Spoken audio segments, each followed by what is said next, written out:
everyone, Sue here from 1A Auto, and today I have an 2008 Saab 9.3. I'm going to be doing rear brakes with calipers. If you need those parts or any other parts for your car, click on the link below, then head on over to 1AAuto.com. Take your wheel right off.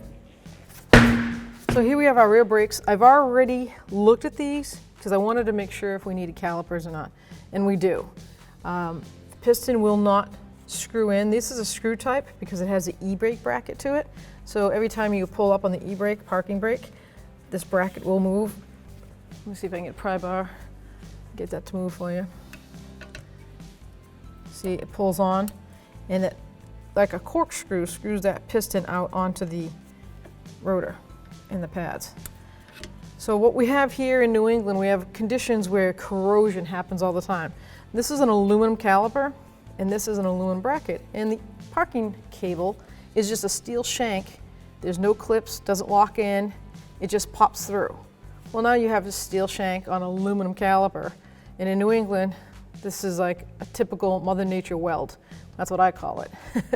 So I've soaked it a couple of times, sprayed it, and I'm gonna show you how to take the cable off of the bracket, and then hopefully you guys, because you can get a core, you get a core on these, and they can range anywhere from 20 to, I've seen them up to $60.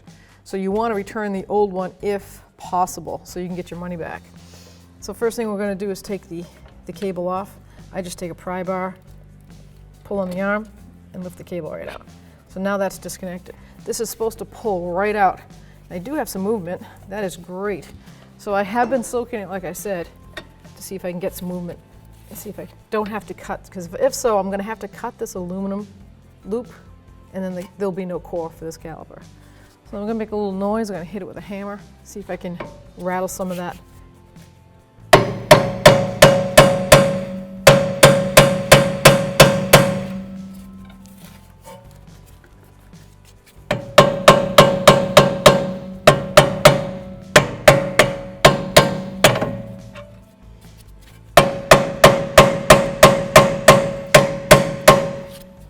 And it is aluminum, so the more I hammer it, it can also soften and squish down, which is not the goal here.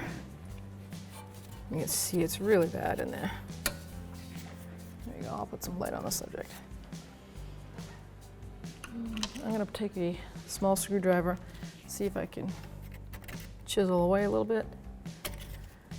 So it's up to you the value of this here in time and effort. So I know for a fact that the core on this caliper is only $20. So now I have to say to myself, is it worth me doing all this for $20 and saving it? Yeah, it's worth me giving it an effort, but for $20, I got other things I could do once I get this brake job done and continue. So that's not gonna move. So I'm gonna take my cutting blade, I'm gonna cut open a little ear, pop it open, and slide that right out. So I got my safety glasses, and I'm just gonna cut a little V mark in this caliper.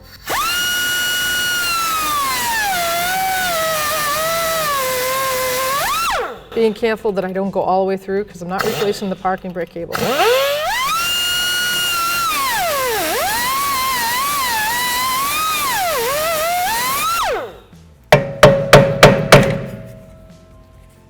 Can even probably spread it, being that it's aluminum. Gonna have to cut some more.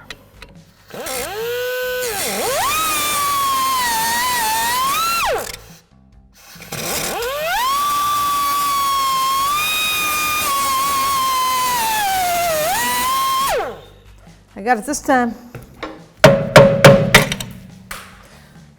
And that's how you do that one.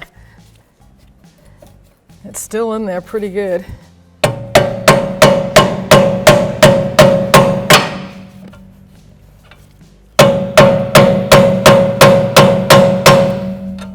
Well, that's a proven fact that that would not have came out if I didn't cut it.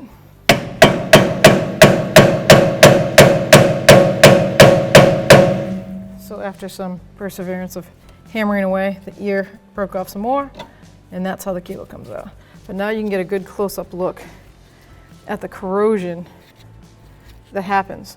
You know, I wish they could have made some sort of maybe a rubber boot, but that's still in New England, doesn't always protect things. It's just, it is what it is. It's Mother Nature's weld.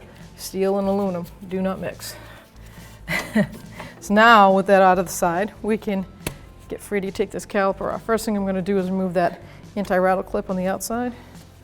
Once again, I'll just use a little pry bar. Just push it right in there and pop it out. You'll see how this goes in. Two tabs are at an angle, and then the caliper comes with two little input holes. So that goes in there, and see the pressure point. So now we have two mounting bolts in the back that are called caliper sliders. We're going to take those off. And these have protective boots on them. Take those caps off. I'll just put my fingernail in there. Sometimes you can get a flathead screwdriver in there. Pop that off. This particular model is Allen head, and I'm using a Allen 7mm. So it's a metric. I like to break the bottom one free too before I pull that pin all the way out. So just take your Allen head socket or Allen head wrench, take the slider pins completely out. So I can just grab the socket now, probably twist and pull. Sometimes I'll grab a small screwdriver or anything that's got a sharp point on it, and you can push on the pin, see? You don't have to, you just want it cleared out of the way, both top and bottom. Perfect. So you can see how I had an air tool that cuts, and I just sliced that with some call it a whizzer or a cutter. If you're at home, being aluminum, it's in your favor because you can use a nice hacksaw blade. Just a couple of strokes, probably take it right down, and then hammer it off like I did. So now we're just going to pull the caliper off of the pads. I'm going to leave the hose on until I get everything mounted. I like to do that last because it makes such a mess. So there we go, we'll set that aside. And it doesn't have much weight to it, it is aluminum. Usually on steel ones, steel calipers, I'll hang them. I don't want stress on the hose. I'll usually use a hook, but here I'm not too worried about it. Well, I can say she needed brakes pretty good, right down to nothing. The pad is completely gone, that's steel. And look at what happened to the back.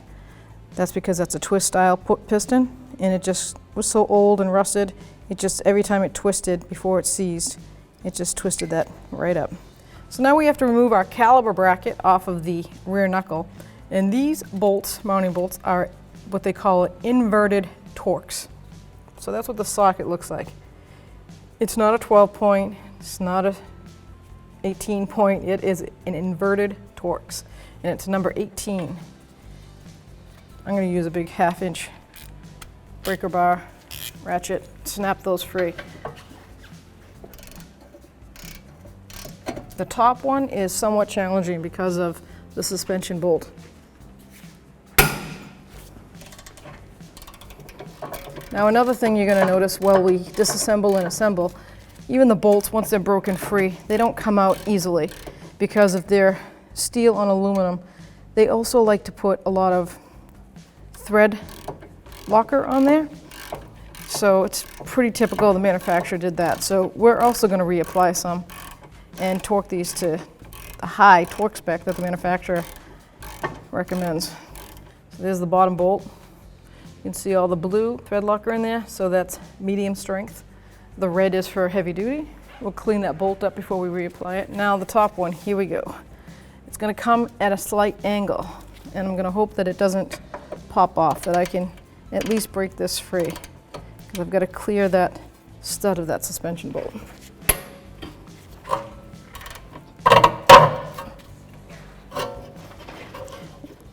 And see, that's why I usually never take bolts completely out. I was ahead of myself. I was so excited to show you the thread sealer. There we go, just finger tight. Now I can, because you have the socket kind of at an angle, it kind of comes to a point where it won't let you go any further. As far as goes taking this bolt out, it keeps falling out. See? So I'm going to move and take the rotor off, and when I take the rotor loose, I can actually move this bracket a little bit better. So the rotor has a little Torx head mounting screw, and I've got a T30 here. I'm going to break that free, holding the rotor.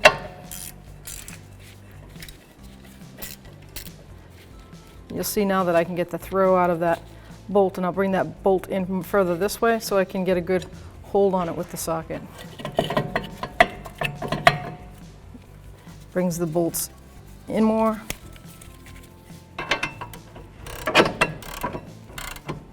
I'll put my hand here because I like my toes.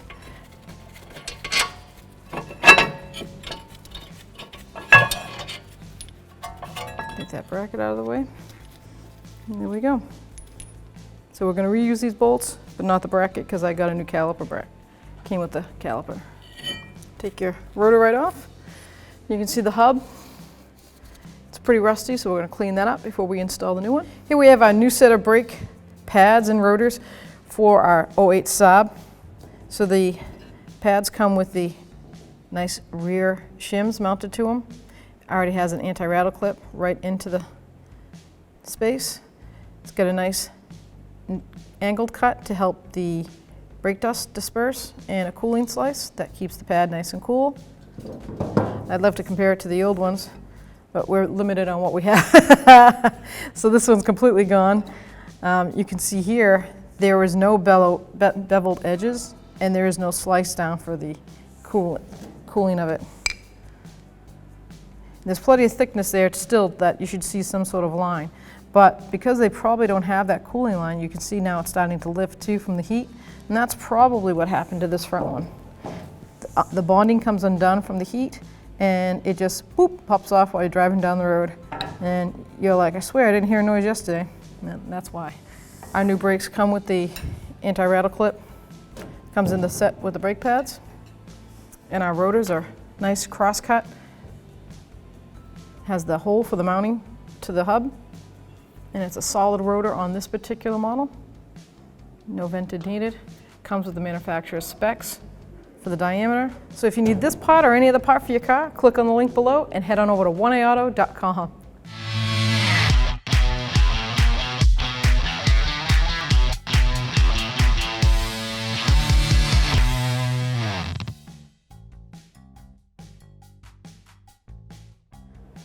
So now I'm going to clean this surface and get rid of all that rust. I'm going to use a wire brush and really get in there.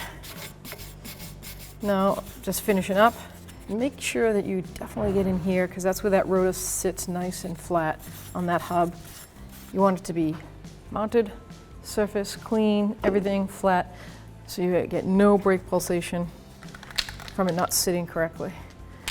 I have a actual can of copper spray that is like an anti-seize. You can use the brush paste stuff. I'm just gonna put a coat on there, light coat. Make sure I get all around. So you can take your rotor and you can place it like this and have fun driving. No, I'm just joking. Now I can spray my brake clean, parts cleaner on here, get the little oil coat that they do for packaging. It just helps it from getting rusty on the shelf. So now that side is done. While that's drying, just flip it around. I'm going to line up my mounting screw to that hole. Find it. There it is. That's that T30 Torx bit. So I'm just going to grab the rotor surface right here, hold it firm with that hand, and then tighten that. Just like that. Get my cleaner, clean the outside.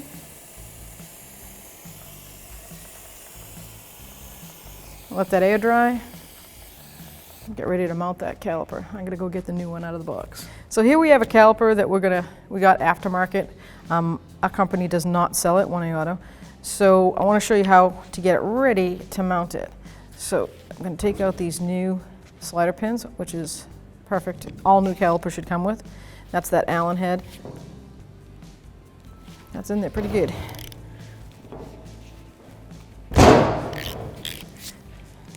Try not to hurt yourself. Not that you would.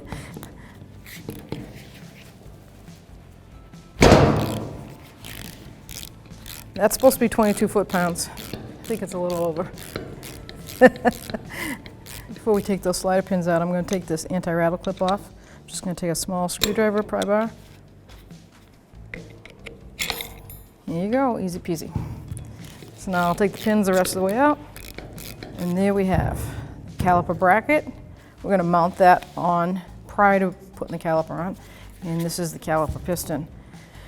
It has those 2 point holes because that is an actual twist piston. There's a spring in there and it spins. You can't compress it this way. New sliders, they came nice and clean. If yours aren't, if your caliper is good and you're not replacing the caliper, make sure you clean up these sliders. Use a wire wheel brush or a wire brush. Clean it up with some brake clean and then use some nice caliper grease. Load up that rubber boot with caliper grease. Do the same to both sides. Inspect your boot. Make sure there's no tears in that. It is a dust cover. Some people say, oh, it's not a big deal, but it is because dirt gets in there and it's going to ride on that piston as it spins and it will blow the seal internally. Then you have to do this job all over again. So if you see any tears on this, just replace the caliper. You can probably get a set of slider boots. If you see tears there, you want that to move nice and smooth. So if you can capable of getting the boots and you just want to do those, I would recommend it. Our caliper came with a nice new banjo bolt and copper washers. So let's go and install our bracket, then we'll get ready to put our caliper on.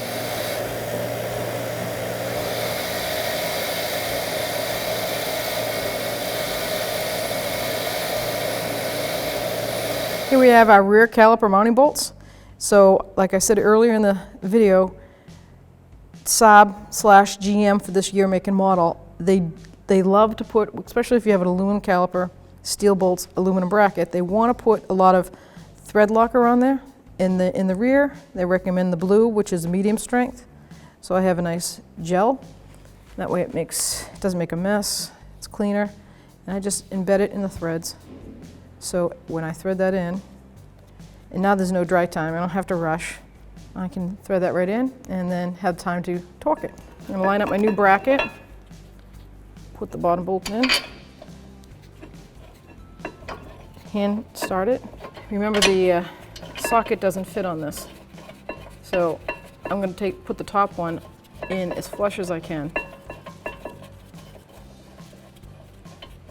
So I know my socket will fit. Now that the threads have been cleaned up, you can do that. So this is the inverted Torx. It's a E18. And the torque specs for this is 96 foot-pounds, and then an additional 45 degrees. Here's the bottom. And the top one's tricky, because you've got to try to get it in. Might not, I might have to get an extension. Oh, I got it, there we go.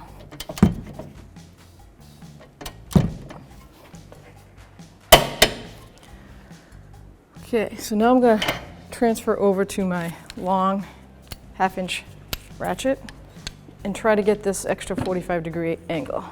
So I'm starting here, 45 degree, basically is going to be straight down.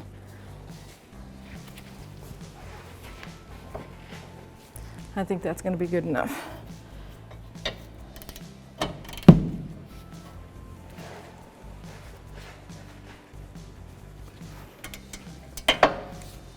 So now we have to break our flex hose banjo bolt. Break it free. So I'm just going to pre-mount it. It's a 13mm socket. Hold it there. Make sure you have a catch bucket underneath because brake fluid will come out. So I'm going to let this hang. Make sure my bucket's right underneath it. And I'm going to grab my new caliper and mount that. So first thing I'm going to do is I'm going to put the pads in. And I found that you look at that piece, that butterfly sits right in that groove. So I found it to be on the inside. They put it on the inside one, line that up. I do not like to put any grease or anything here because I don't want dirt gathering there. As long as it's clean metal, we should have no noise. We have our shims.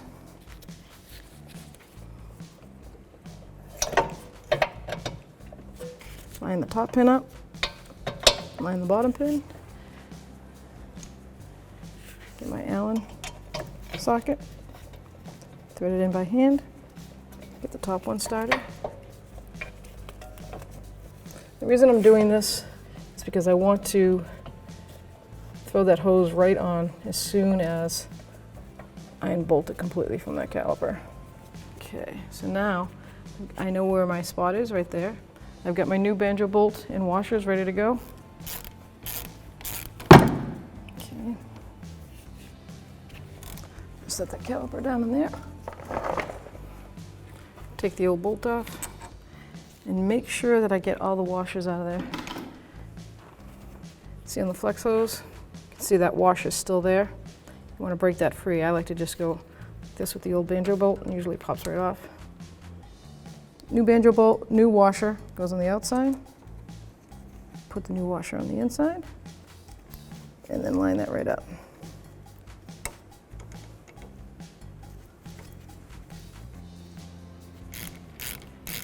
Make sure you hold onto the hose because it could cock itself in the seating there. You want to make sure it's flush and it doesn't get caught up on anything.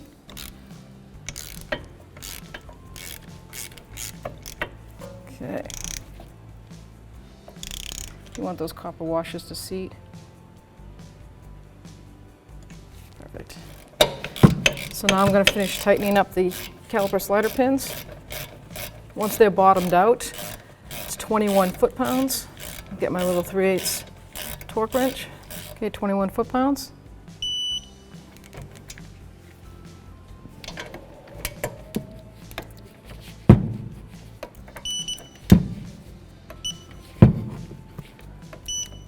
Cannot get it that angle. Let's see if I can get it this way. Perfect. Now I'm going to put my outside anti-rattle clip on. Don't forget to put the covers on. Nice slider boots. Keep them clean from the elements. And here's where the fun begins. So, line one up.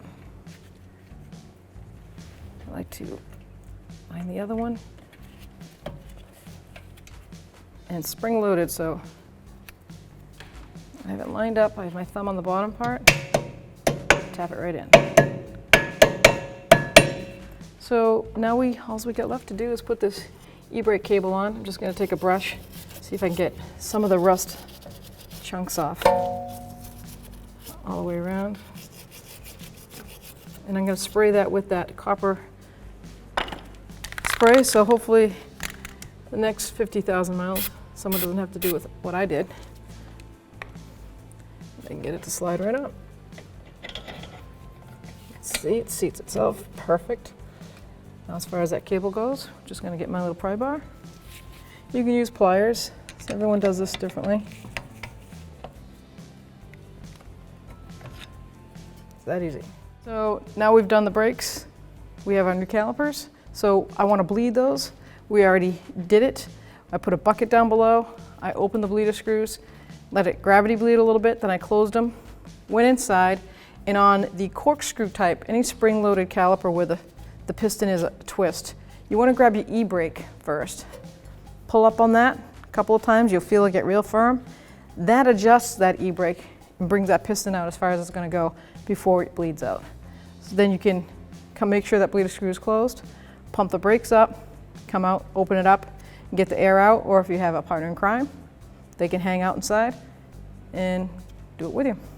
So just a quick note on the Saab. It's not a bleeding situation where it's 1, 2, 3, 4. It is in a sequence of 1 being the left front, 2 being the right rear, 3 being the right front, and 4 being the left rear. That's a sequence in bleeding these brakes, if you have to do all 4. So now, before I put the wheel on, I like to take a hammer. Now the brakes have been pumped up. I've got a good pedal. I just tap on my anti-rattle clips because I want to make sure they're seated all the way in. We're ready to put our wheels back on.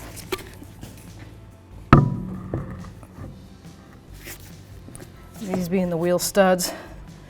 No studs, the lugs are the studs. Center it.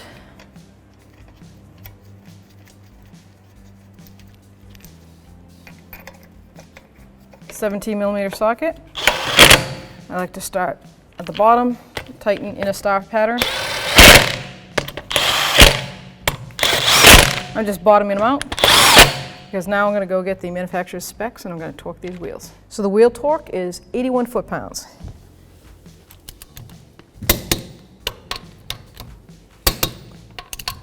Oop.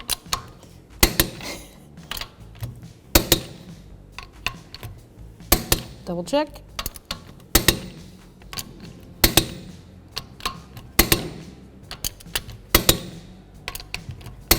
Ready to go. Thanks for watching. Visit 1AAuto.com for quality auto parts shipped to your door, the place for DIY auto repair. And if you enjoyed this video, please click the subscribe button.